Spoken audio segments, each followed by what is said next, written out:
Eli huhut siitä, että suomalaissotilaat asuu 5 tähden hotellin majoituksessa täällä rintamalla pitävät näköjään todella hyvin paikkaansa. Tää on tämmönen luksuskämppä. Täältähän löytyy vaikka mitä kivaa. Niinku kattokaas nyt. Säkillinen pierunaa. Ui perkele! No! Meinas kädespala. Joo, sitten semmonen hieno liesi löytyy ja jääkaappi, katsotaan mitä jätkillä on siellä sisällä. Jotain kalaa, voita ja... Oho. Makkaronit on, juhannusmakkarat on tossa ja... Hyvää juhannusta muuten. Joo, kiitos. Ai sekin vielä, niin. Miten te vietitte juhannuksen? Me otettiin 2 olutta ja 2 päivästä otettiin pari olutta ja sitten pelattiin pokeria. Tuossa eilen tuli... Räsykokkaa vai tavallista?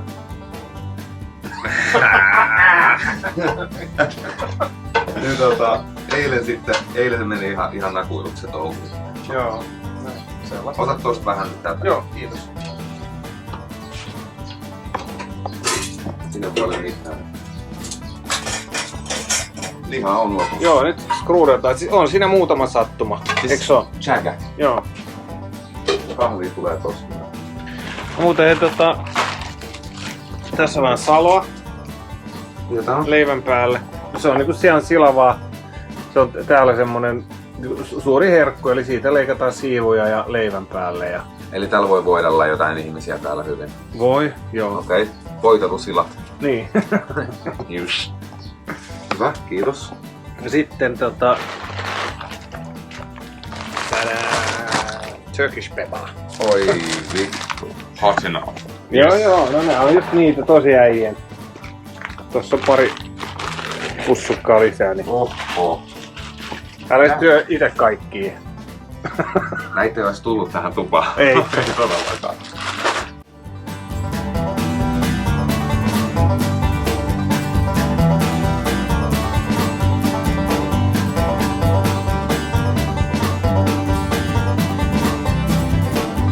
Oi, okei, hei nyt vähän erilainen haastattelu pitkästä aikaa Ukrainassa ja tämä on itse asiassa ensimmäinen haastattelu, missä mitään kasvoja ei peitellä ja kaverit on tehnyt semmoisen päätöksen ja kunnioitetaan sitä. Käydään vähän läpi rekrytointiprosessia ja sitten muutenkin, että nyt kun te olette saaneet sen sopimuksen jo tehtyä, niin mitä kaikkea teillä on täällä tapahtunut ja pääsette varmaan demaamaan teidän vehkeitänne. Joo. Joo. Joo.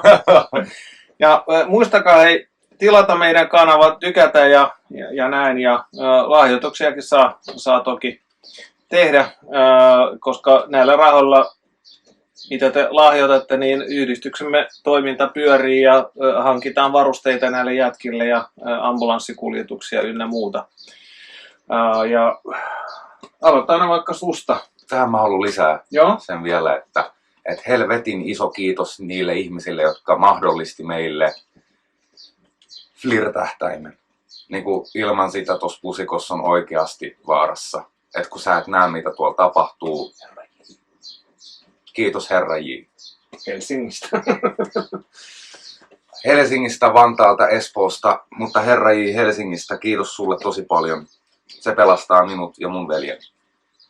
Joo, kiitos. Ja kaikille muille lahjoittajille toki. Morjens täältä Ukrainasta. Tässä puhuu Kristian ja Peloton. me työskennellään täällä aika vaikeassa maastossa tällä hetkellä ja me tarvittaisiin tänne Jeep Grand Cherokee, joka palvelisi meitä meidän tehtävillä. Ja tietenkin myös vähän koiraruokaa näille kavereille täällä. Kiitos kaikille suomalaisille lahjoittajille, jotka on lahjoittanut meille jo nytten. Te olette meidän lifelink. Slava Ukraina. Herojem slava. Joo, niin kerrotko vähän taustoistasi ja missä vaiheessa päätit, että nyt pitäisi Ukrainaan lähteä? Mä kerron mun taustoista vähän silleen, että mä oon niinku, suomen-hollantilainen kaveri. Mä oon 26-vuotias, mä täytin itse asiassa tällä reissulla 26. Okei. Ja mä ajan aika kivisen polun. Mulla on ollut vähän ongelmia lain kanssa. Mä oon nuoruudesta saakka ollut aika vilkas lapsi, niin sanotusti. Mulla ei ollut kauhean hyviä lähtökohtia elämässä ja ei ollut, ei ollut niitä kortteja pelata sillä niin kuin mitä vaikka muilla olisi ollut kortteja pelata. Eli et ole syntynyt tankosuussa? En oo. Enkä ole syntynyt nuolle tankoon. No niin. Joo. Missä tilanteessa mä tein päätöksen, että mä haluaisin tulla Ukrainaan. Niin kyllä mä viileästi mä haluan kertoa niinku rehellisyyden nimissä, missä se tuli. Mä olin itse vangittuna Riihimäen vankilassa. Mä istuin 6,2 vuoden tuomiota väkivaltarikoksesta. Mä puolustin mun perhettä. Ja mä olin ollut varmaan vuoden siinä vaiheessa kiinni, kun mä näin, että Kiovaan ammuttiin niitä ohjuksia. Mä katsoin Al Jazeeraa, kun ei näkynyt mitään muuta niin uutiskanavaa silleen, mikä niin olisi supersensuroimaton. Siellä näkyy aika karusti mun mielestä ne hetket silloin, kun se sota alkoi. Ja sitten siellä niin pyöri 24/7 punaisella tekstillä, että nyt Venäjä on tehnyt täyslaajaisen invaasion, niin kuin tiedät sä, Ukrainaa. Niin mä katsoin sitä, mä olin, että mitä helvettiä. Tuollahan niin kaivataan just mun kaltaista äijää varmaan. Tuli semmoinen ajatus, että Ihan sen suomalainen mies. Joo, että se oli niinku se, että siitä heräsi se ajatus. Että ehkä tuolla kaivattaisiin mun kaltaista tyyppiä. Ja sitten mä näin myöhemmin tuli semmoinen dokumentti, kun siinä oli semmoinen tanskalainen norjalainen jätkä, ne vapaaehtoiset. Ja. Jotka sitten, niin oli maskit päässä ja ne selitti sitä, että minkälaista siellä on olla ja miksi ne on tullut Ukrainaan. Ja niin kuin siitä heräsi sitten enemmän se makustelu siihen, että okei, että nämä näyttää vakavasti otettavissa olevia äijät. Niin vittu, että ton tyylinen ihminen mä oon. Ja sitten kun mä näin sen 80 päivää Mariupolissa dokumentin, tiedätkö, missä ne paskiaiset ampui sen lastensairaalan. Joo, ja teatteriin. Siis mä näin siinä oli se kohtaus näin, että kun ne pommitti sen, niin siellä oli se raskaan oleva nainen jotenkin ihan paskana niissä paareissa. Ja sitten lasta paine elvytettiin niin kuin peukaloilla. Ja sitten kun se lapsi kuoli, niin sen lapsen mutsi niin kuin romahti siihen sairaalan käytävälle. Sitten se mies otti siitä kiinni, niin tiedätkö, isot miehet vankilassa kyyneleet alkoi valumaan. Mä sanoin, että perkeleen paskia. Ja sitten, että jos tolleen viattomia ihmisiä salutetaan, että vittu, musta pitää tulee ensin läpi. Ja silloin sä päätit, että nyt pitää lähteä tuonne. Joo. Okay. Mä aloin niinku reenaamaan sitä varten, kun mä näin, kun Kiovaa hyökättiin, niin mä aloin kelailee ihmisten kanssa, kenen kanssa mä reenasin siellä kongilla, niin että okei, nyt täytyy alkaa vetää militarisettiä ja just sillä niin kuin enemmän punneruksia, kehonpainoa. Ja oliko sulla miten pitkä aika vapautumiseen sitten siinä vaiheessa? 2 vuotta. Eli sä odotit sen 2 vuotta ja treenasit? 2 vuotta mä reenasin joka päivä. Wow. Niin kuin ihan vittu joka päivä.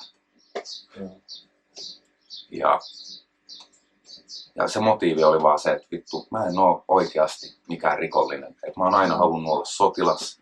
Mä halusin olla Suomen armeijassa sotilas, ammattisotilas, mutta se ei ollut mahdollista. Missä sä palvelit? Sähän kävit armeijassa. Mä kävin Vekaranjärvellä 3 IT:ssä. No niin.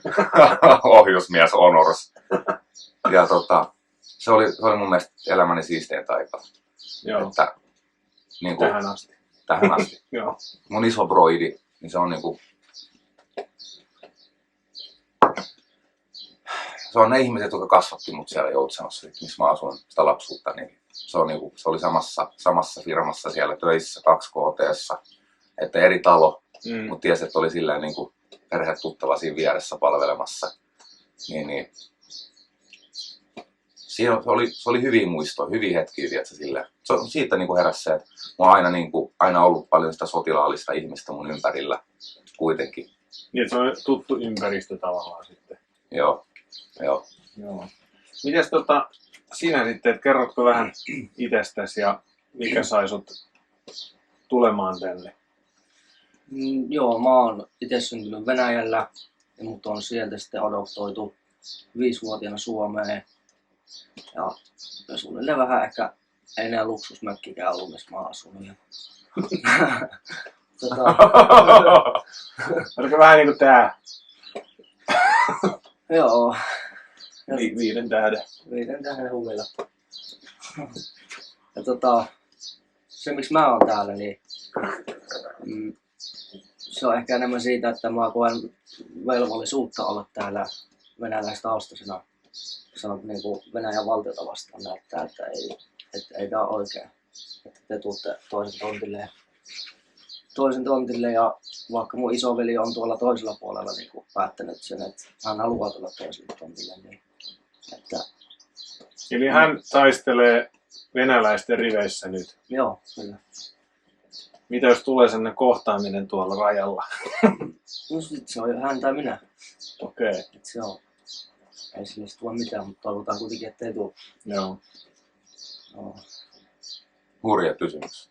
No on, mä just niinku mietin, että oma veli, että mutta ei siinä tilanteessa, kun tiedätkö, niin kuin levä lentää ja paukkuu ja näin, niin ei siinä aikaa miettiä yhtään, että kyllä pitää vaan toimia.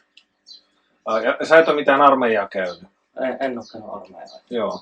Et tässä näin niin kuin tutustuttiin vankilassa ja siellä ollaan reenattu kanssa yhdessä ja sitten kun hän vapautui, niin aloitettiin heti niin kuin...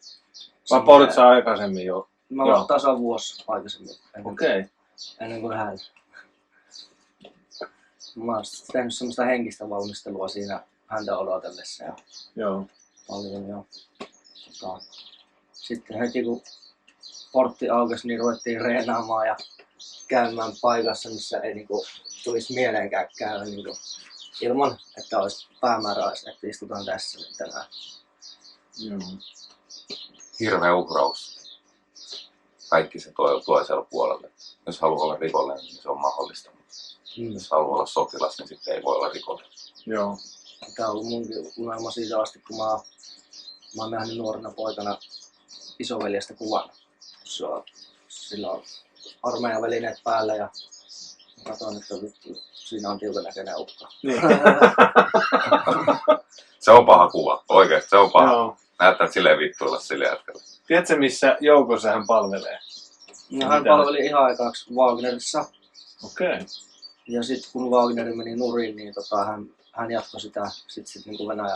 Se on Storm Z tai joku tämmöinen, mikä on niin Venäjän armeijan ohjauksessa toimii sitten. Joo. Hän on nyt sitten lähtenyt todella muistaakseni johonkin tankkipataljoonaan. Mikä on mielestäni ihan vitu idiotti touhu, kun miettii tätä sodankäyntiä nyt, että siellä Niin. tulee droneen niskaan vittu. Se panssarivaunu, nehän niinku tuotaan hyvin nopeasti, että Niin. hyössä ehtii muutaman laukauksen ampua. Niin. Siellä on joku, tiedätkö, joku iso tiedustelulennokko siellä taivaalle ja sitten se Chigaan, mistä tulee se rautakolonna ja sinne lähetetään sitten sitä ohjusta. Voi olla aika kuuma rauda sisällä, joku sulla.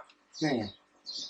Mut kun miettii, että no idiotti touhua tekee, niin ei tämä nyt yllätä, että hienoa vielä idiotimmaksi, että menee johonkin tankkiin. Joo. Niistähän ei hirveästi jäljelle jää, eli silloin kun varsinkin niissä venäläispanssarivaunuissa, joissa tulee sivuun, missä on kasetti, missä on niiden niin ammukset, niin siellä räjähtää koko vaunu ja siinä on 2 000 astetta lämpötila, niin ihmisistä ei jää juuri mitään jäljellä. Mä oon itse niinku kattonut sen panssarivaunun sisälle, missä on, se on niinku ollut ihmisiä, se vaan niinku torni kääntyy ympäri ja kärpiäisistä huomaa, että siellä on joku mahdollisesti joskus ollut, mutta ei mitään niinku tuhkaa. Joo. Se on hyvin vaarallista kyllä nykyään noita panssarivaunuja. Sinne ei ainakaan, jos joku teille ehdottaa mennä siihen. Ei. Ainakaan elossa. No. Ei tänään. Katsotaan Einsteina. Joo. Kertokaa sitten vaikka vuorotellen, että millainen tämä kokemus on ollut. Sanotaan, että siitä päätökset, niin teitte päätöksiä ja me ruvettiin niinku järjestää näitä asioita yksikköä ja sitten tulitte Ukrainaan, mitä se prosessi sisälsi ja miten kauan siinä meni Ja oliko se vittumainen vai oliko ihan niinku asiallisesti hoidettu kaikki asiat, kaikki niinku terveystarkastukset sun muut. Jos ihan niinku kertokaa millainen se oli kokemuksena tää polku. Aloita supliikkimiehenä sä. Se meni näin, että se toisena päivänä, kun mä olin siviilissä, mulla oli yksi tuttava, joka sitten sanoi tälleen, että se pitää mennä laillista oikeata reittiä Ukrainaan, että sä pysyt turvassa. Niin mä tein työt käskettyä ja mä laitan Fledan minttiin ja tiedätkö, pyhäkengät jalkaan, pyhävaatteet päälle ja Kulosaareen. Mä oon lukenut tuon Aleksi Suomesta kirjan. Ja mä ajattelin, että suurlähetystöön pitää mennä. Siis pilluvarmat jalassa menit sinne. Joo. Stondaille 845, en yhtään niin tiedä, että sä nukkun jännitti niin paljon ja mä saanut unta tiedä, että mä tein sen päätöksen syvällä, että vittu, nyt mennään. Ja mä menin sinne Stondaille 845 ja sitten sieltä tuli puolustusministeri oli vissiin sopivasti sattumalta just käymässä siellä. Niin se tuli tarjosi siihen kättä, se tuli tälleen ovet aukesi siinä suurlähetystä, eikä ne tuli kyselemään, että kuka sä oot Stondaille siinä tän näköinen jätkä. Ja kuka sä oot? Onko sulla hienot kengät? Joo. Sieltä tulee semmonen lentokentän poliisin näköinen tyyppi, tulee tälleen niin kuin näin seisomaan siihen mun eteen ja katsoo mua silleen, aukaisee sen takin ja laittaa käden niin kuin tietysti takkiin. Mä ajattelin, että vittu, että nyt meikäläinen mennään takaboksiin. Mutta totta kai, että se tän näköinen jätkä suurlähetystö edessä. Uhka. Niin sit sieltä tulee semmonen jätkä, makea puku päällä, takki päällä, pikkusikari huolessa. Tallailee siitä, aukaisee sen portin ja sitten tulee siihen kattoo eikä mun kengät. Totta kai, jos kiinnittää. Sitten kattoo hiukset leikattu ja sitten sen jälkeen Minister of Defense. Niin. Sitten me keskusteltiin siinä, mä sanoin sille ihan rehellisesti, että mulla on vähän taustaa. Että onko se ongelma. Niin se sanoi näin, että virallista reittiä on. No, siitä sitten saman yhteisen tuttavan kautta mä ilmoitin sille, että mitä se asia meni. Että mä hakeuduin laillista reittiä. Ja meidän sama yhteinen tuttavani sitten linkkasi meidät tapaamaan yhdessä. Niin kuin siellä, missä me tavattiinkaan. Ekaan kertaa. Niin. Se oli sitten varmaan se virallinen startti, kun me tavattiin ekan kerran. Ja sä tsekkasit, että okei, että mikäs tyyppi tää oikein on. Että onko se joku tiedä, että sä hampaaton räkänisti tai mikä jätkä on kyseessä. Mun mielestä se lähti siitä sitten. Sä teit puhelinsoittoa ja minne teitkään. Ja sitten lähdettiin oottelemaan sitä, että tuleeko sieltä vahvistus siitä. Me tehtiin sotilas-CVt, eli semmoinen CV-pohja, minkä sä annoit meille. Sen mukaan täytettiin meidän henkilötiedot ja meidän osoitteet ja missä ollaan palveltu ja mitä aseita osaa käsitellä. Se on niin kuin vissiin se CV, minkä sä laitat. Joo. Oliko niistä ohjeista hyötyä, mitkä mä lähetin sitten vielä? Oli. Joo. Eli luitte ne kaikki läpi ja omaisten kanssa kävitte niitä. Joo. Faija oli ihan samaa mieltä ja niin kuin niiden ohjeistuksen pohjaltahan se koko homma tänne on tehty pelkästään niin kuin silleen, että miten sä oot jeesannut ja miten sä oot auttanut. Et ilman niin kuin sitä tukea niin ei oltaisi tajuttu sitä reittiä tänne. Se on niin kuin rehellisyys. Joo. Niin, miten se sitten siitä meni? Meidät hyväksyttiin komentajatasolla. Että komentaja sanoi tälle, että tervetuloa jätkät ja siitä sitten, mitähän siitä meni? Joku 3 viikkoa mietittiin, että millä kyydillä tänne tulee. Ja sitten päästiinkin tulemaan bussikuljetuksella ja 5 minuutin varoitusajalla tyyliin, että nyt kamat kantoo ja... Joo, se oli vielä hauska sillä, että oliks... Eli sun naisystävä oli käymässä Helsingissä meidän kämpillä, missä me reenataan. Sitten me käytiin vissiin kaupasta jotain, me tultiin takaisin ja mä olin jotenkin tosi vakavana siinä päivänä, että nyt täytyy vetää tietysti tätä. Sitten 10 minuuttia mä soitan sulle ja siis jotain, hei, kyyti jos tänään illalla. Mä ajattelin, joo. Kyyti oli kohta, mä sanoin, no ei siinä mitään, äkkiä yhdelle ystävälle viestiä, äkkiä omalle naisystävälleni, ex-naisystävälleni nyt kyllä, niin viestiä, että äkkiä tänne näin, meikäläinen lähtee. Kaikki on mitä vittua. Ei mitään. Ihmiset tulee paikalle ja kerätään kamat kassiin ja sit suoraan siitä sinne Tukholman, ei Tukholman, vaan tonne Viron laivalle, Joo. oottele siihen satamalle. Että. Pitkän kaavan kautta mä nyt selitin tämänkin jutun, niin kuin mä aina selitän. Mutta Se meidän eka tapaaminenhan oli mun mielestä niin todella mielenkiintoinen. Että kun mä nyt näin teidät, niin oli oikeasti kun yin-yang. Täydennette toisianne ja niin kuin puhutte toisistaan niin kuin velinä ja näin. Ja hyvin tämmöinen. Niin kuin näki, että teillä on niin kuin todella semmoinen, tavallaan se suhteen laatu on semmoinen, että miten kävi täällä, niin kyllä voi niin kuin varmasti luottaa, että Ihan kai. kaveria ei jätetä ja pidätte toistenne puolia ja näin, se on niin kuin tärkeä. Ja toki yritin puhua jätkiä ympäri, että eivät lähtisi monta kertaa, sanon, että älkää vittu menkö sinne, mutta tuommoisia jääräpäitä molemmat, niin en onnistunut. Oli jopa puhetta siitä, että vaikka sitos teidät siihen niin kuin se Annankadulla, kun kävitte, niin sitos siellä tuoliolla ja remmillä, niin kyllä te jollain tavalla sitten pääsitte ne irti ja lähti sitten. Niin. Nyt olette sitten täällä. Miten sitten täällä niin Ukrainan päässä meni, eli montako päivää teillä kesti sitten ne kaikki lääkäritarkastukset ja tämmöiset? kerropas. No siellä kesti, ekassa paikassa oli 5 päivää. Joo. Eikö se ollut joo? Eli mihin me mentiin? Ternopoliin, joo. Mentiin semmoiseen hyvään, mukava hotelli. Ja sit se oli siinä värväyskeskuksessa jossain aika lähellä. Ja, et siinä pääsi sitten aamulla, kun heräsi, niin käymään siellä. Ja nähtiin paljon kolumbialaisia.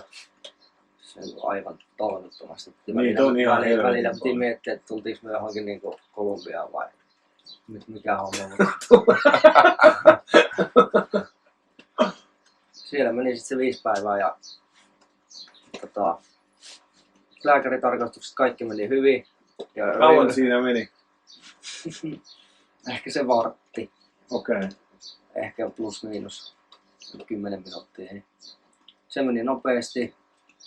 Sitten oteltiinkin vaan oikeastaan, että tulee ne paperit ja sitten lähdettiin kohti Harkovaa, joo. Se meidän Ternopolin juna-asemareissu oli aivan loistava. 2 jätkää 7 hirveän isoa kassia siinä ja porukka katsoi, että nää on lähdössä sotaan. Niin ihan tosissaan. Sitten katsottiin, kun ei missään ollut mitään selkeää, että mikä juna. Ja varmaan yli 2 minuuttia ennen kuin se juna lähti, niin oltiin silleen, että aha, tää on tuo. Se on tuo. Äkkiä sitten sinne. Joo.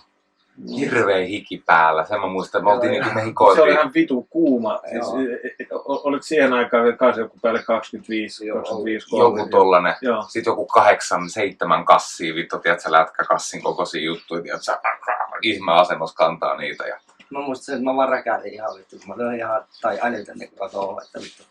Eka tänne, ja sitten mennään tänne. Ja sitten Väärä mennään juna. vielä kerran tänne. väärä juna. Vittu tonne, ei vittu, Väärä juna. Ja sit, Juna raiteiden yli, Joo. rautatieasemalla, vai ei väärä juna, nyt mennään oli. Kun se liikkuminen on sillä, tiedätkö, tollasta, niin se kenttäsuihku, silloin me otettiin kenttäsuihkut kanssa junalla sitten. joo. Junassa. Se oli hauska Niin muisto. onko siellä suihku vai? Menettiin suihku vittu. Kasteltiin vähän vesipullolla pyyhettä ja vähän saippua siihen vaan. Ja siellä oli semmonen joku sotilasnainen, niin ajateltiin hänen matkastaan tehdä vähän miellyttävämpi, ettei haise ihan testo siellä Joo. 12 tuntia vittu suunnilleen. Kaksi alastonta dude hihittelee siellä junan vessassa. Tietänä naamena. Ulkomaalaisten jätkää tulee hihittelee sinne junan vessaan. Mut se oli hyvä muisto. Joo. Oli hyvä muisto. Miten sitten siellä Harkovan päässä, oliko teillä helvetisti luppuaikaa vai oliko mielenkiintoista ohjelmaa ja mitä se sisälsi? Siis oli aivan loistava pätkä sekin. Ja ei ollut loppuaikaa, kun oli hyvä paikka missä olla. Ja kai sen sanat tässä. Juu. Niin Krakenin työpajalla eka asia, mikä oli niin jäätävä kanuna iskettiin siihen pöydälle, että putsatkaas tämä. Onko se ihan paskainen? Oli se aika, joltain venäläisellä viety. Jostain, olisiko se ollut tankissa? Se ihan ensimmäinen, mikä me saatiin, oli Deska. Joo, Deska joo. 12.7 kaliberinen. No. Ja se oli ihan likainen.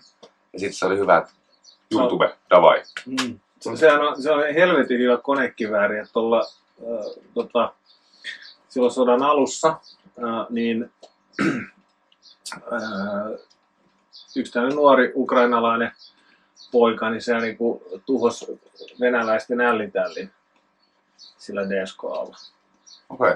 Ja se olisi niinku kevyesti panssaroitu, mutta aika nopea semmoinen kuljetusvaunu. Ja ohut panssari, päällä oli jotain erikoisjoukkoa. Ne Kraken valloitti yhden kylän, missä oli niinku paljon venäläisiä. Sitten sieltä lähetettiin joku porukka sitten tekemään Krakenista selvää, mutta ei niitä ollut tarpeeksi paljon, niin ne sillä DSK:lla niin ampui ne ihan tohjoksi ne, jotka istuivat siinä päällä ja myös niin kuin sen sisälle osui siellä, että se kuljettaja kuoli, mutta sitten sieltä 2 jannua pääsi sieltä veke ja toinen ampui sitten sitä bodia kylkeen ja valitettavasti sitten vietiin joukkosidontapaikalle, mutta hän ei menehty matkalla sairaalaan, nuori kaveri.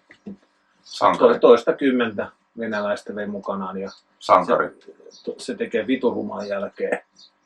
Näytti kuvia, että mitä ihmisen päästä on jäljellä, kun se DSK:lla ampuu. Morjens. Niin, no. Hyvää yötä. Spati. Pala partaa. Se on spati, nukkuu vaavi. Joo, se on helvetin hyvä ase. Ja itse asiassa se ase, mikä hänellä on, se on niin ennen, olisiko se jopa ennen talvisotaa tehty, muistaakseni joku 39 tai 38. Joo. Että se on pirun vanha vehe, mutta se on toimiva ja luotettava. Vähän niin kuin se Browninkikin. Eli jos on itkotaustaa Suomen armeijasta, niin ymmärtää Deskan. Siis niinku, Joo. vaikka ei oiskaan, niin ymmärtää Deskan. Ei siis... Eli saitte sen purettua atomeiksi ja putsattua. Ja... Joo, joka sattuu oikein. Sitten tulikin seuraava nakki, Sergei. Okei. Se oli vähän mielenkiintoisempi, mutta kyllä Sekin meni. sekin meni. Onko sulla mitään armeijataustaa? Niin, kyllä. Ihan niin kuin loogisesti päättelit, että mikä irtoaa. Ja... Kaikki irtos, mikä tai niinku, Heitus. kaikki irtos siis suunnilleen, joo. Et se oli se eka osa, kun lähti, sit se rupesi tulee tavaraa. Se pitää muistaa, että missä järjestyksessä pitää työntää takaisin, että eikö se ole vähän haastavaa? Se oli ihan haastavaa, mutta sitten Snoppapeli. kolmas kerta, kun sitä ruvettiin purkamaan, niin sitten sitä rupesi muistaakin aina. Okei.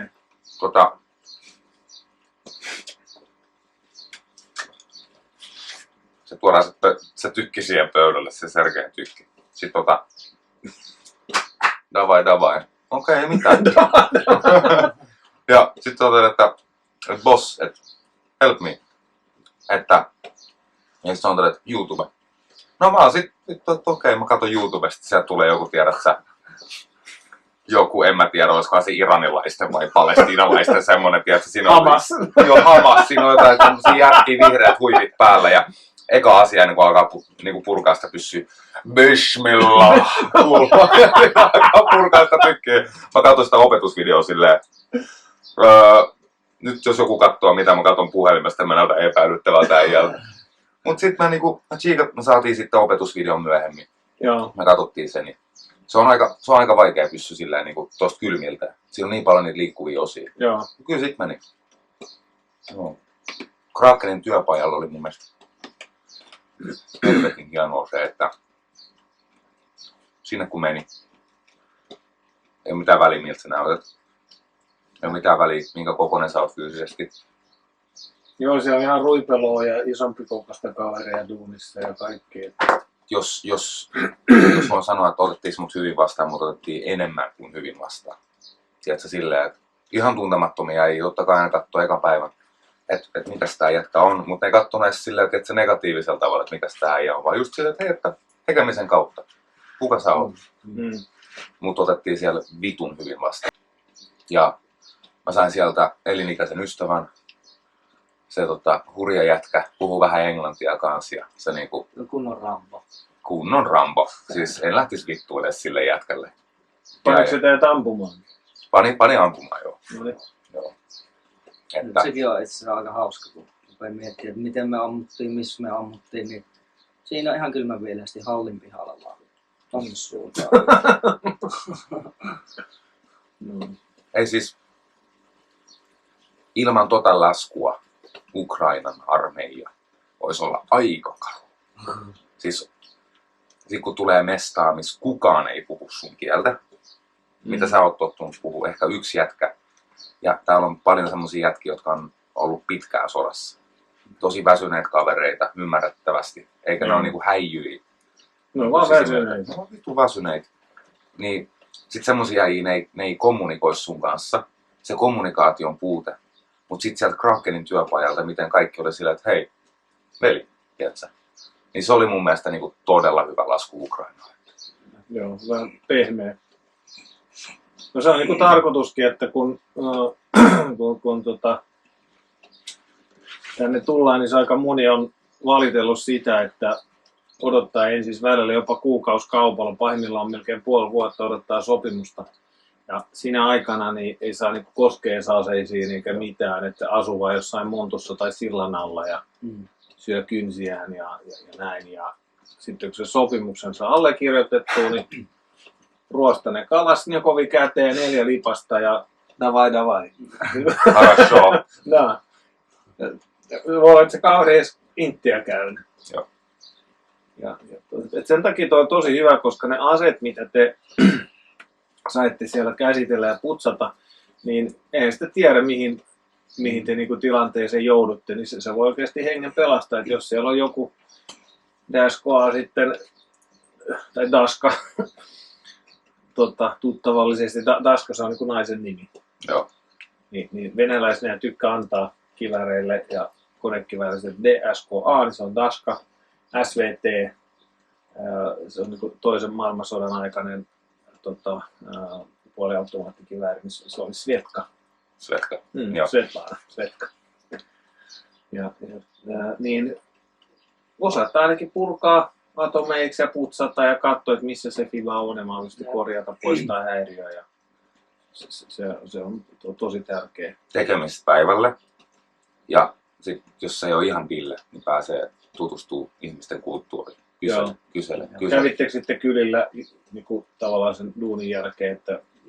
Aina. Joka päivä. Joo. Aina. Tutustuttiin paikallisiin ja treenattiin kovaa. Mähän on meidän porukan niin kuin personal trainer. Miten sitten sellainen juttu,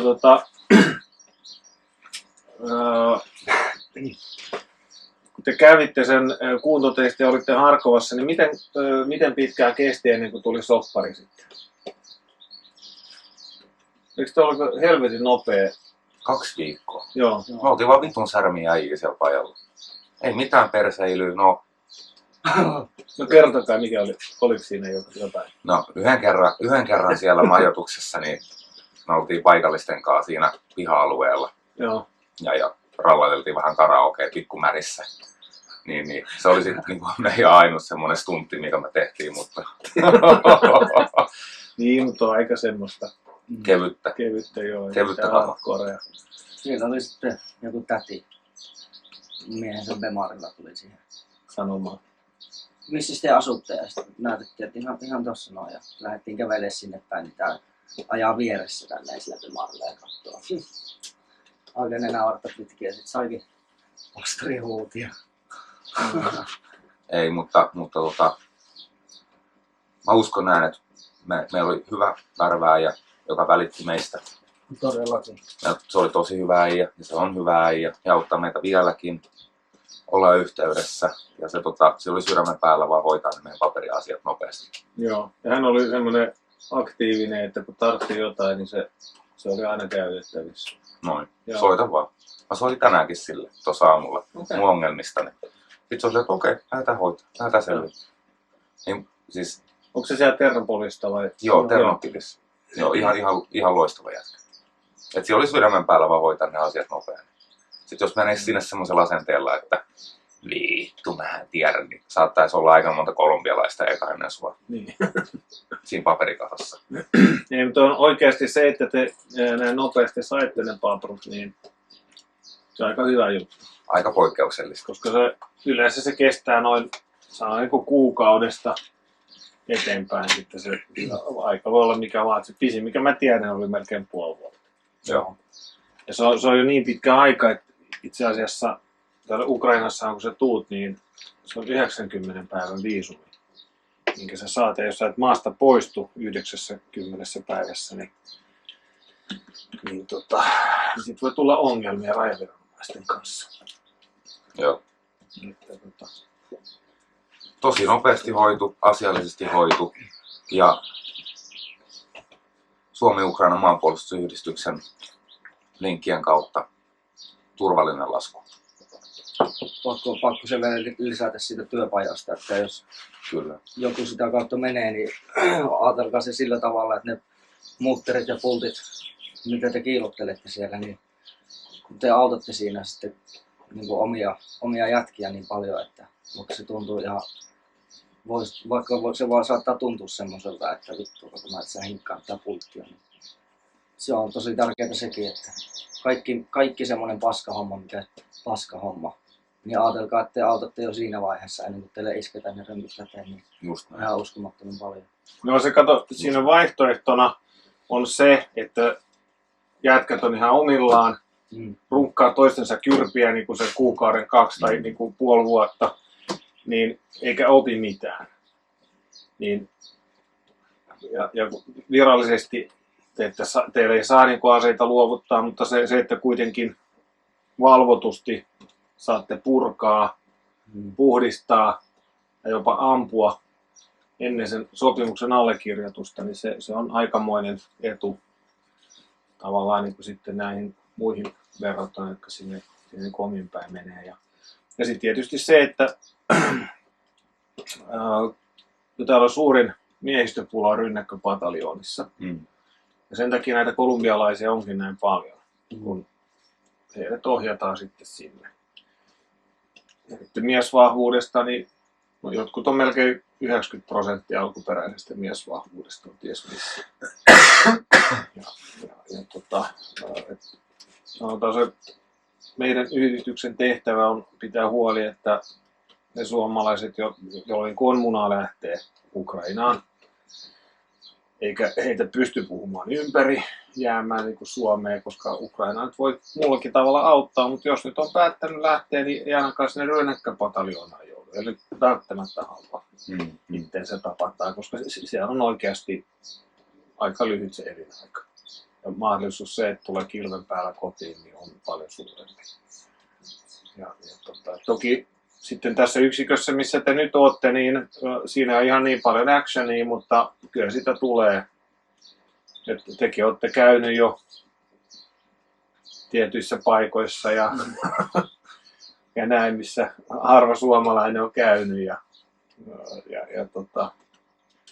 tässä niin kuin tahti kyllä tiivistyy, että kyllä tuosta kohta sitten pääset ihan tosi hommiinkin. Mä uskon näin, että se on hyvä. Tää kokea se kommunikaation puute ennen kuin sä meet semmoiseen tilanteeseen, missä on henki ja elämä, tai niinku kuolema kyseessä.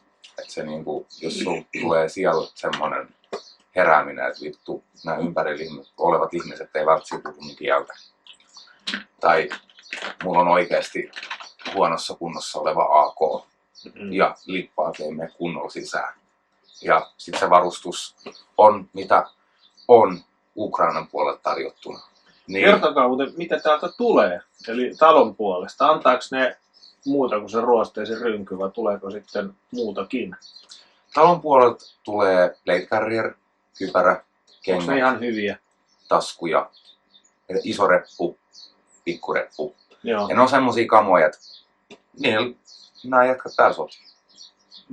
Mut sitten täytyy sanoa, Kyllä niillä varmasti pärjää. pärjää. Se on vähän niin kuin Suomen armeijassa sellainen perussetti.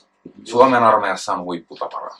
Joo. Siis vaikka sielläkin on päivämäärät vanhoiksi tavaroissa, niin huipputavaraa Ukrainaan nähden.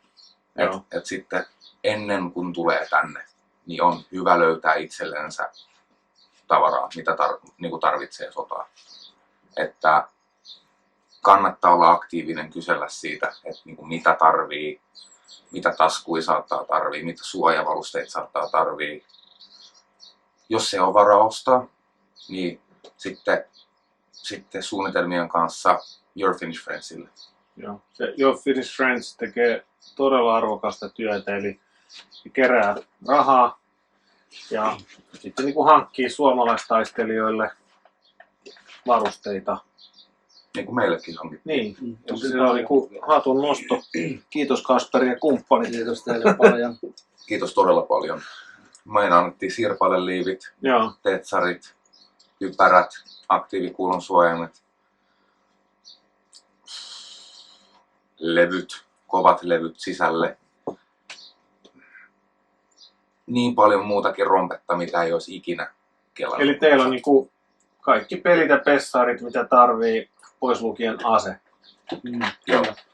Joo. Et paljon joutuu itsekin ostelemaan Joo, ja näin, ja se onkin hyvä, että ostelee itse, niin tietää, että saa sitä, minkä on mukava olla.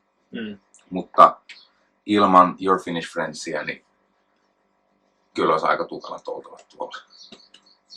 Et silleen se oma varustus. Et mä en lähde niinku maalaa semmoista kuvaa, mitä se ei ole. Et näillä kamoilla, mitä täältä tulee, niin täytyy osaa jo. Et sit se on vähän niinku pelaisi jotain tietokonepeliä sillä vaikeimmalla. joo. Se on totuus. Ase on hyvä. 762 se on tehokas. Se on vittu, se on tehokas ase. AK on hyvä. Se on jees, joo. Et jos ruinaa siitä, että mä en saanut M4, niin voi mennä ruinaa kotiin. Et pitää tietää, mihin niin laittaa nimensä siihen paperille se, että mikä se todellisuus on. Se on AK-47 tai AK-74, 4 lipasta, pistooli. No sitä pistoolia, joka ei kaikille tule. Ei niin, Ja teillä käy hyvä pulle, että saitte tokareivit. Ja... todellakin. Mekin saatiin tokarevi. Jep. Tuntuu hurjalta ajatukselta näin, että sä oot kotimaassa aina siinä tietyssä freimissä linnanjätkä, rikollinen, vaikka sulla olisikin hyvä pohja täällä, että vaikka sä olisit hyvä tyyppi, niin se on aina se, tulee jotenkin esiin, että sä oot linnanjätkä ja ei ole kansalaisluottamusta ja näin. Ja sit tosta noin vaan, tossa on sulle pistooli. Tossa sulle AK. Ja vielä semmoinen tokareivi, mikä on linnanjätkien keskuudessa helvetin arvostettua. Hän tykkää, että se on just semmoinen niinku helvetin vaikea saada patruunoita kuulemma, mutta hyvä. Hyvä vehjä. On. Pitää arvostaa sitä, mitä on. Täällä se tulee. Miltä vuodelta se sun tokareivi? Taisi olla Ei sun takareella. mun tokarev, mitähän se on? Se on, mä en edes muista. Ennen toisen maailmansotaa. Joo, Toisen maailmansodassa käytetty ase. Mulla on 4.2. okei. Mä en edes tiedä, milloin se on valmistettu. Mut kato siitä semmonen pieni pinniosa. Kela mitä töhö. Mä purkaan sen aseen ja sieltä lentää joku pinni pois. Siis silleen hyvä, että se lensi, että mä sain sen vaihdettua sitten. Mut Sitä ei löytynyt. sitä Se- pinniä ei vaan löytynyt, mut se olisi pitänyt muutenkin pienellä vasaralla naputtaa sieltä alun perin pois. Että jos sä haluat sen pois, Joo. niin jos se lentää tuommoisessa käsittelyssä pois, niin se oli hyvä, että se lensi. Kun sit tuolla tappelukentällä, jos tulee semmoinen tilanne, että se pitää vetästä, niin mitä tapahtuu? Lens pois. Joo. Siis sulle tuli jousi silmille siinä. Joo. Sä niin. Vedäs tälleen liikkuvat taakse, niin oho, tuossa helvettiä. Joo. Se on vähän vittumasta tuolla sitten katsoa, että jouseni on tuossa. Joo. Tää iskurijousihan se on, niin kuin se, joka työntää sit sitä piikkiä. Iskurihan takana ja sitten iskurijousi. Se antaa silleen. Miten onko teillä aseet aina mukana, että nukutte niinku niiden kanssa? Tuossa Niiden se on vieressä? sängyn päädyssä. Joo. Pitäisiköhän tuoda näytille yksi kappale? Tuokaa ihmeessä. Tuokaa vaikka molemmat. Otan täältä pöydältä kaikki nämä vetämät. Pidetään pieni demo.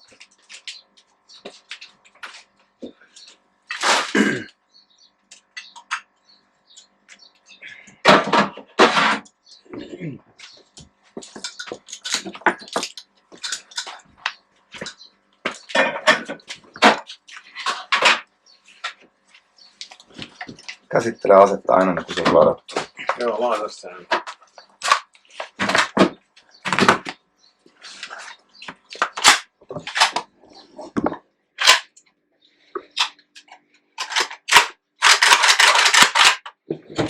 Sulla on tämmönen hieno, vähän tuunattu. Tossa on tollanen. Joo. Ja tosiaan, katsotaan vähän sitä kuntoa.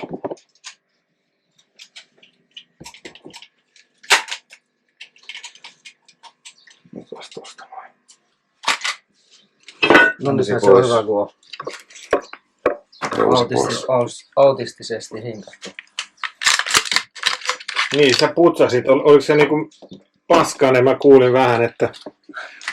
Oli vähän ryönäinen tää pyssy, mut sen sai puhistettua. Hello.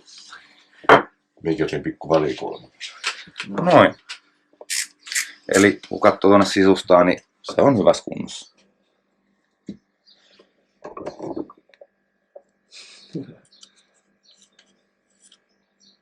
Oh. Putsaippas uudestaansa. No ei. Jääkö tähän sormeen mitään paskaa? Jää siihen sitä öljyä. Joo.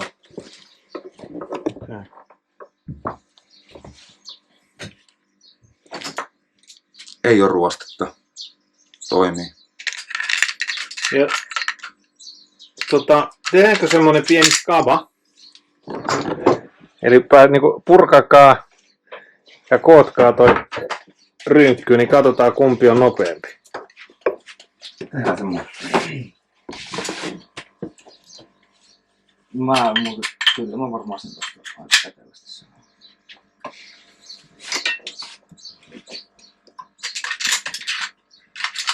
No on toi helvetin hyvä toi niinku taittoperäinen malli, niin vähän kevyempi kuin se perinteinen puuperä. Oh. Tässä nyt on semmonen, että tää Et kun sen saa vielä taitettua, niin se kuljettaminenkin on vähän helpompaa.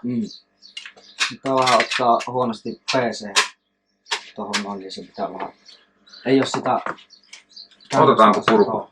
Joo. Että se vähän kääntyy tuolta rappasta. Lähtöks laukaisemaan? N, Y, T. Ei vielä. Nyt.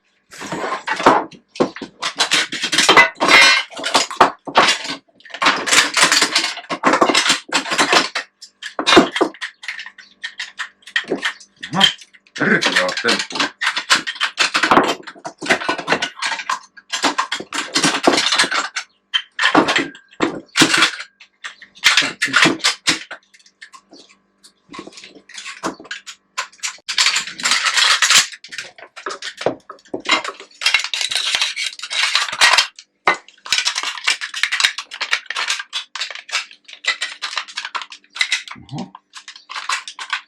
Onko temppuille perkele?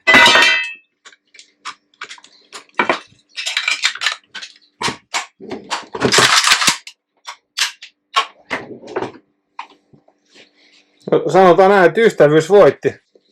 Se ero oli niin pieni, että...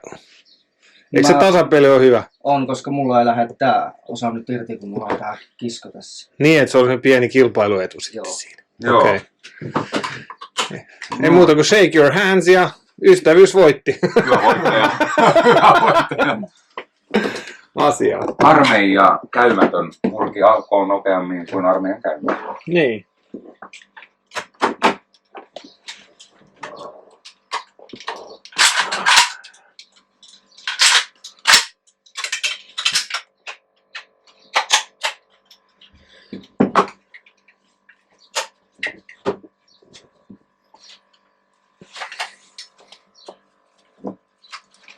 No mitä kun te olette nyt tosiaan ollut täällä jonkun aikaa. Täällä on lähellä rajaa ja näin, niin mitkä on tunnelmat? Mitä te, niin oletteko te yhtään jutellut ukrainalaisten kanssa tästä tilanteesta, että mitä ne on mieltä? Tosi vähän. Tosi vähän. Mikä teidän oma näkemys on? Mitä tässä tulee käymään? Ylipäätään koko sodassa. Juu. Ukraina voittaa. Länsi voittaa. Länsi on. Ukraina saa vapautensa takaisin. Perustelkaa. No mun perustelu on semmoinen, että tää paska on jatkunut niin kauan. Että ne, ketkä vielä vetää se Venäjä-liput silmissä, niin kyllä sit jossain vaiheessa havahtuu, että hoksista tehdään. Olen ehkä ollut väärässä. Joo, se 3 päivän salamasota muuttunut yli 3 vuotta kestäväksi jo, niin kyllä se kertoo, ettei se Venäjä, niin Putinin mielessään koko ajan puhuu, että tämä on niin maailman toiseksi suurin sotilasmahti. Niin Ukraina on osoittanut, että se ei olekaan maailman toiseksi suuri, vaan Ukrainan toiseksi suuri sotilasmahti. Se ei pysty etenemään kunnolla. Ja toki ne viimeaikaiset valtaukset, mitä ne on tehnyt, niin nehän oli semmoisia kyliä, mitä ei niinku kunnolla edes niinku puolustettukaan. Että siellä ei ollut mitään puolustuslinjoja eikä niillä mitään strategista merkitystä. Että ne pystytään valtaan yhtä nopeasti sitten Tarvittaessa takaisin. Mä sanon näin, että nyt kun on tullut isot lahjoitukset Amerikalta taas, 63 miljardin dollarin, vai 62, niin apupaketti tuli taas sieltä ja niin ostetaan sitä oikeita välinestöä, eli just sitä tykistön kuulaa. Ja nyt ollaan herätty siihen, että se on drone-sodan käyntiä, ja nyt kun niitä varoja aletaan laittaa siihen drone-varustukseen, niin ei Venäjällä ole ihan kauhean paljon kalustoa enää jäljellä. Sehän on se fakta siitä. No kun niitä on pakko käyttää jotain niin kuin 50-luvun panssarivaunuja, joo, niin kyllähän se niin kuin kertoo, mikä se todellisuus on. Mutta toisaalta onhan ne oppinut helvetisti, että jos joku tämmöinen vähän nykyaikaisempi panssarivaunu lähtee jotain tehtävää suorittaa, niin ihan usein saattajana useampi drone. Yksi lentää korkeudesta, joku Orlani tai joku, että nekin on oppinut tavallaan se, että ei lähdetä enää pelkästään jotain 1 tai 2 tai 10 panssarivaunua ajelee ties minne. Ja näin, että se kuva, mikä monella on lännessä, että se on joku tommoinen spurgulauma, niin toki siellä on sitäkin. Enemmän kuin Ukrainassa, koska ne ihmiset, jotka sinne Venäjän puolella sotii, niin osalla ei ole mitään kokemusta ja eikä ole halua, että ne on vain niin rahan takia, koska normipalkka on 200-300 euroa kuussa. Ja nyt tämän sodan aikana, kun on rupla romahtanut ja näin, niin hinnanhan on noussut ihan helvetisti.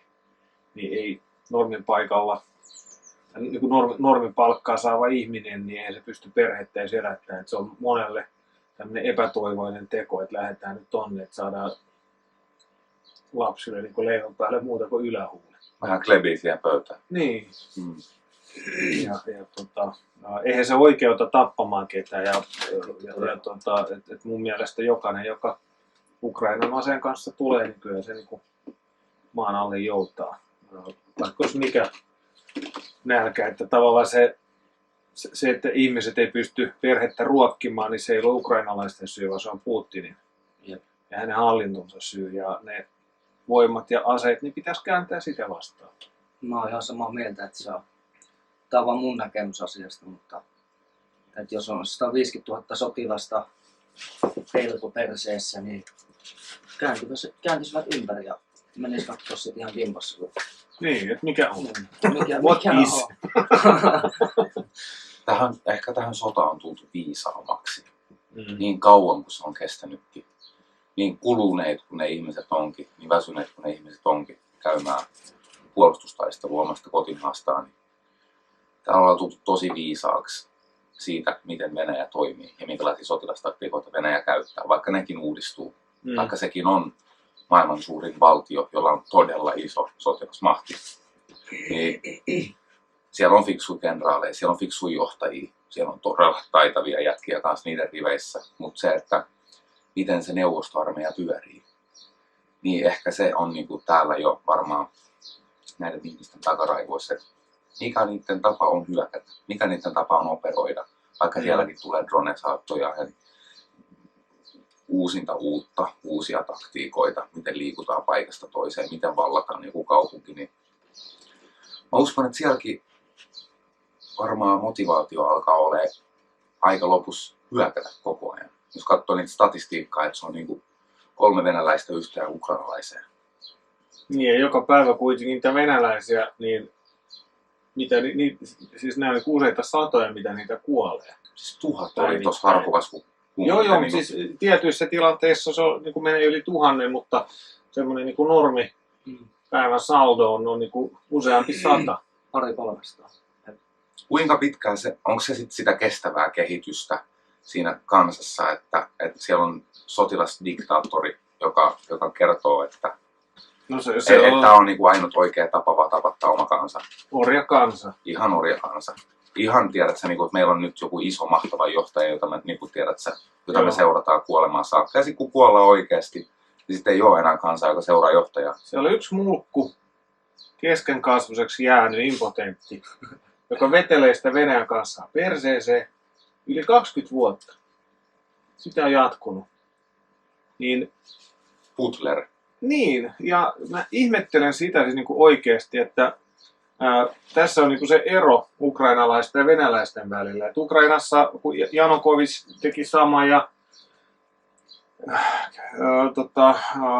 käytti väärin valtion varoja ja kiristi näitä liikemiehiä ja näin, että se oli se oma rikollisjärjestön kautta, niin kansa nousi barrikaadeille ja heivässä helvettiin hyvä, ettei hirteen päätynyt. Mm. Ja toki se, mitä tapahtui sen jälkeen, niin ei välttämättä ole se, miten niin kuin alun perin ajateltiin, ja seuraukset oli aika vakavia, että Krimi meni ja näin, mutta kuitenkin, että se valta vaihtui. Nyt on uusi presidentti vallassa, ja toki hänelläkin on hyvin paljon kysymyksiä, ja korruptio kukoistaa ja näin, mutta yksi ero, mikä niin kuin Putinilla ja Zelenskillä on, että Zelenskillä on kuitenkin munaa käydä rintamalla. Eli hän moikkaa sotilaita, että pelkästään se niin kuin nostaa sen Putterin yläpuolelle, koska se istuu siellä bunkkerissa 100-metrisen pöydän takana ja sen luo edes, niin kuin, jos joku sinne pääsee, niin 2 viikkoa karanteenissa pitää ensin viettää ja se on semmoinen hyvin sairas ja vainoharhainen ukko, ettei se elämä mitään helppoa ole. Historia toistaa varmaan itseänsä. Hitler oli varmaan aika samanlaisia piirteitä. Joo. Ja se on aika ikävä niin kuin todeta, että 140 miljoonaa ja yksi tämmöinen kyrvän mittainen ukko, tiedäksä, niin kyllä se saisi päiviltä hyvinkin nopeasti. Mutta jotenkin ne venäläiset, niitä on helpompi vaatia, että kun joku kölkkii niitä kakkiksi ja sitten vaan pakaroita levittää ja suuta aukoo jo, että lisää, että kyllä me kestetään, vaikka niin kuin sattuu, mutta se on. Ei tämä enää 5 vuotta kestä. Mutta alkaa sielläkin olla ihmiset aika varsinkin kun niitä on kuollut niin paljon niin porukkaa ja näin, ja niin paljon korvauksia jäänyt maksamatta, tai jos on jotain korvauksia annettu, niin kuin yksi tapetun vaimo sai jotain kilon pelmeniä ja onnittelukortin, niin se oli kyllä mun mielestä aika. Kilo pelmeniä? Joo, kilo pelmeniä. Joo. Se oli vitun tyytyväinen, että saisi jotain. Että kyllä se niinku tyytymättömyys kasvaa, mutta kun se väkivaltakoneisto on niin niinku huippuun hiottu, että jos siellä tulee tyhjän paperilapun kanssa, niin siitä voi saada muutaman vuoden kovaa. Ihan vaan niinku, että se yksi tyttö vaihtoi hintalappujen tilalle, kirjoitti joku, että rauha maahan ja näin, niin se sai siitä 6 tai 7 vuotta. Ihan niin kuin jossain päivittäistavarakaupassa. Ihan oikein sille rikollinen. Joo. Ihan oikein sille. Miksi niin vähän? Miksi ei 17 vuotta? Miksi se EK? Mutta historia on myös opettanut, että jokainen diktatuuri, oli se miten vahva tahansa, niin se on niin kuin savijalalla seisova jättiläinen, että se romahtaa yhdessä yössä.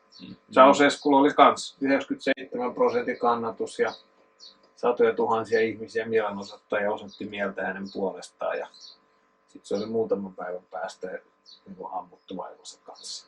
Ja kukaan ei tullut puolustamaan sitä. Ja sama, jotta me nähtiin sen Prigozhinin marssin aikana. Ihmiset kun tuli kadulle, tuli kiittää sitä Prigozhinia, että nyt niin oikeasti jotain alkaa tapahtua ja näin. Ja Rostovissa esimerkiksi siellä oli yksi paikallinen, joka tuli niin vittuilelle wagnerilaisille, että mitä te teette, niin kuin, että presidenttiä vastaan lähette ja näin, niin paikalliset veti sitä itse turpaa.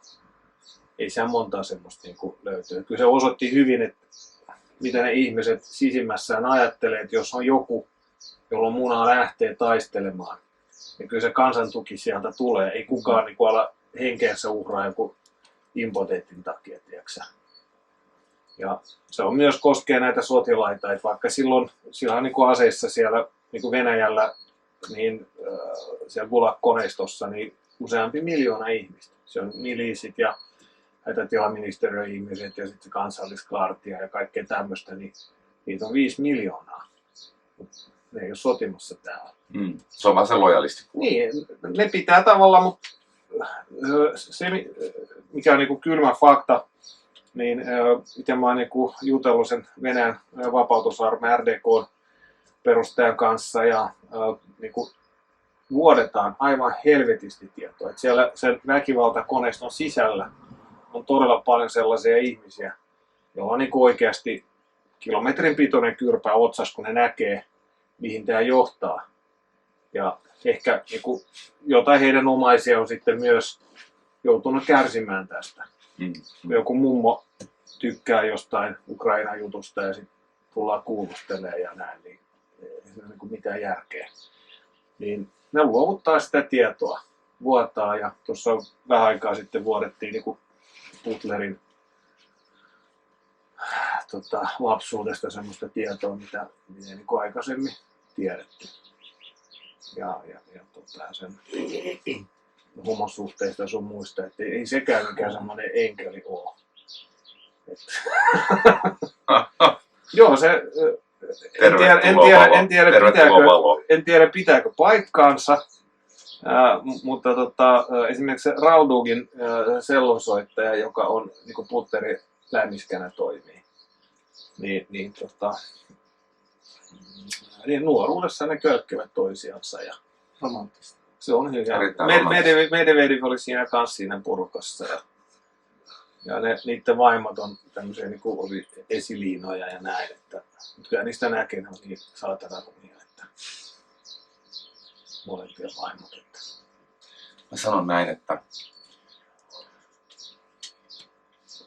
mä en ole venäläisyyttä vastaan, vaan mä oon putinismia vastaan. Ja kaikki ihmiset, jotka koskettaa sitä koneistoa jollain tavalla ja ajaa sitä eteenpäin. Venäläisyyttä vastaan mä en ole. Siellä on niin paljon ihmisiä, joilla on niin paljon hienoja muistoja ja tarinoita ja vitsi, miten upea maa, jos se toimisi.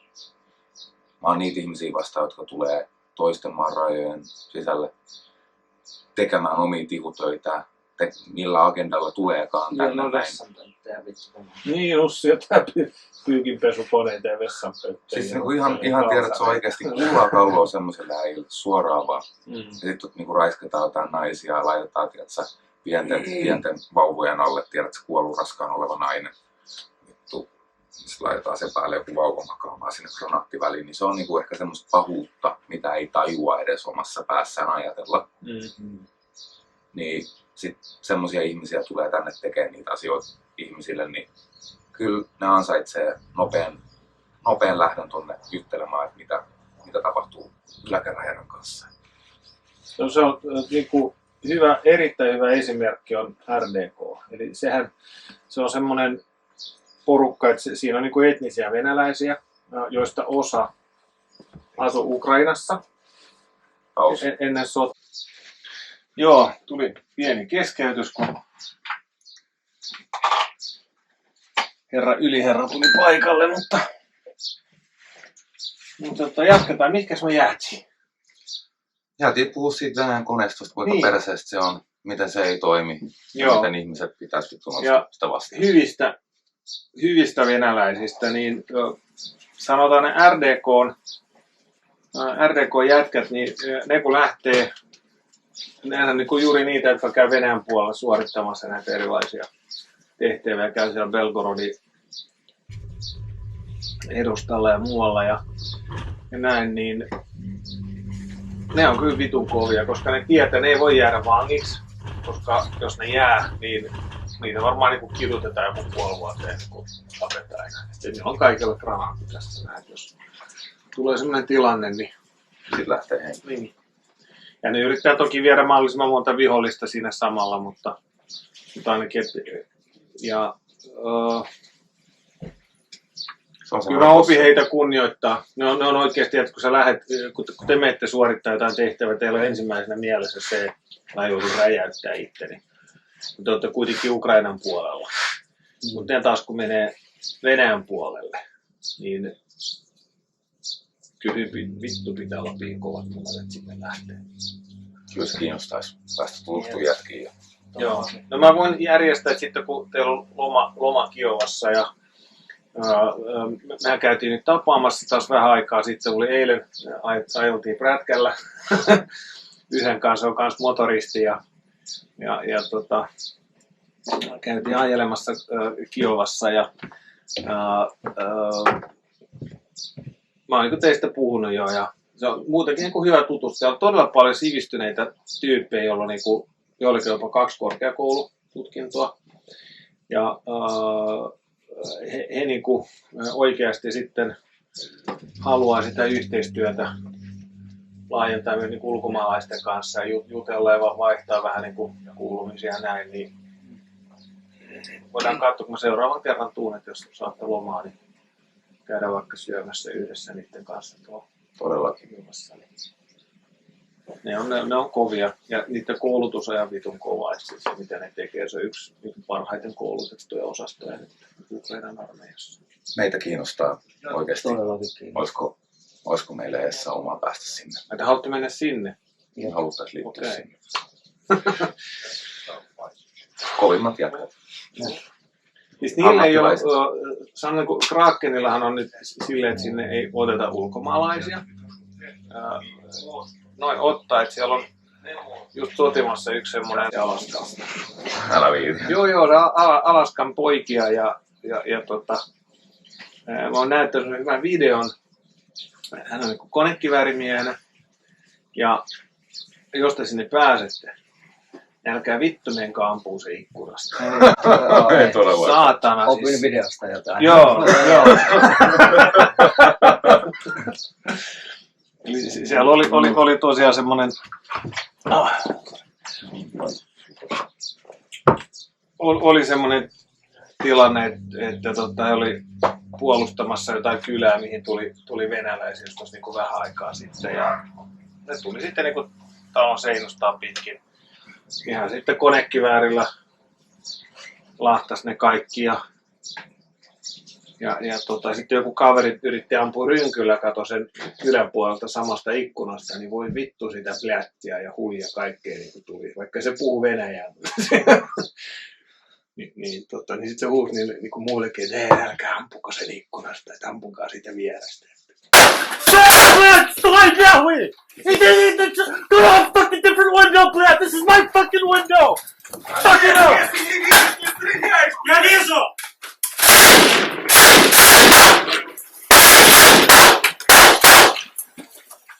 Joo. It's my fucking window. Joo. Se on Joo, mutta on niin tietokonepeleistä tuttu, että jos joku ampuu niitä zombeja jostain ikkunasta ja kun toinen tulee sun apajille, niin ei vittu, ei niin saa tehdä. Se on väärin. Kyllä se kiinnostaa. Sinne periaatteessa pääsee ulkomaalaiset. No mä tehdään silleen, että esittelen teidät heille ja tässä vaiheessa niin ei ehkä missään nimessä kannata mennä, koska te olette sen verran vähän aikaa ollut täällä ja teidän pitää saada sitä kokemusta ja näin, mutta toisaalta sitten kun teillä on niin kokemusta ja näin, niin sitten voidaan katsoa sitä siirtoa, että onnistuuko se vai ei. Joo.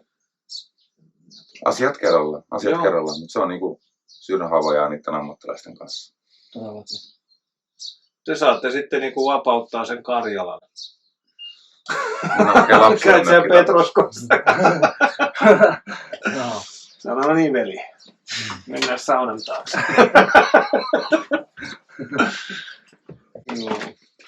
Teillä on RDK mun mielestä siinä mielessä todella hyvä porukka, koska heillä ei ole mitään tämmöisiä niin kuin imperialistisia ajatuksia niin kuin monilla muilla tämmöisillä venäläisillä vapaaehtoisilla. Eli heidän tarkoitus on jättää semmoinen niin kuin keskellä Venäjä oleva alue, mikä olisi etnisesti niin sanotusti puhdas, että siellä asuisi niin kuin venäläisiä ja sitten kaikki muut saisivat itsemääräämisoikeuden. Eli jos ne haluaa itsenäistyä itsenäiseksi valtioksi tai jäädä osaksi sitä Venäjää, mutta on kuitenkin, niin kuin, että kaikkialla järjestetään äänestys. Ja, että Karjala on luvannut palauttaa.